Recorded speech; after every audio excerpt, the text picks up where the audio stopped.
how would you sort of, when you talk about the body and trauma, what are you talking about? Mm-hmm. Yeah. So this is something I'm actually really passionate about because I believe it's like giving people keys to their own car.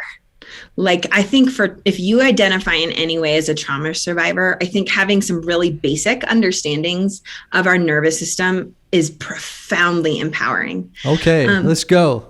Yeah, let's do this. Okay. So the main thing that I talk about to start is that there's this range of arousal.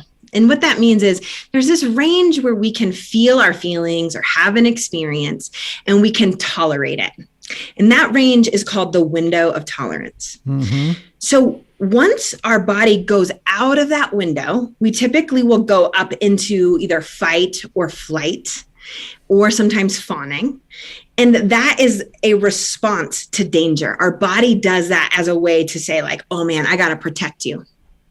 So when we're doing this, anytime we go outside of that window, what's happening is part of our brain, the highest part of our brain that helps us with our sort of executive functionings and lots of those types of things, it goes offline. It's not available anymore.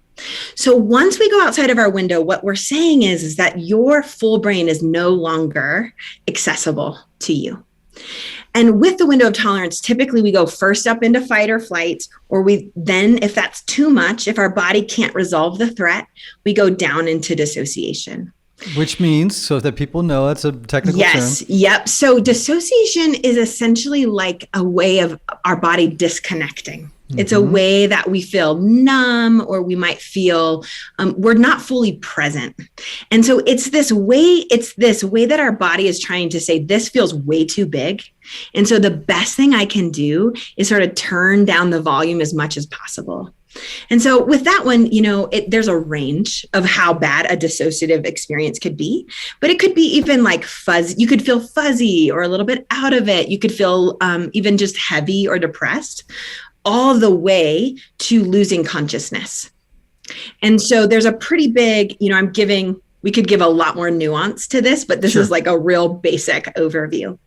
So when we talk about trauma, what we're saying is that this experience that you've had, your nervous system went outside of its window of tolerance. And you never had the support or resources to fully process it so that it's sort of stored like all your other memories. Mm-hmm.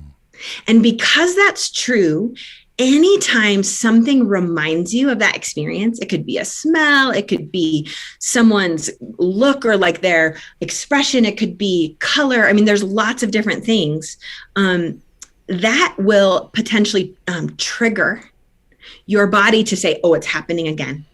And that trigger is what's sending you outside of your window, therefore into either that fight or flight or down into that dissociation. And so this is really important because if you've had experiences like of complex trauma, lots of unresolved little t trauma, big T trauma, or any type of combination, what's actually happening is that that window gets smaller. It gets more narrow.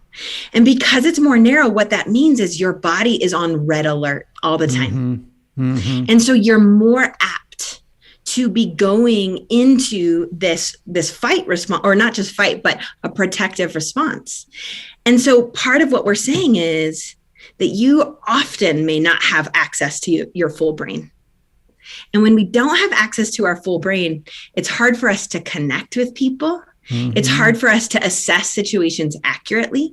We're, from Enneagram language, we're really going to have a hard time connecting with our true self because that's really available to us when that full brain is online.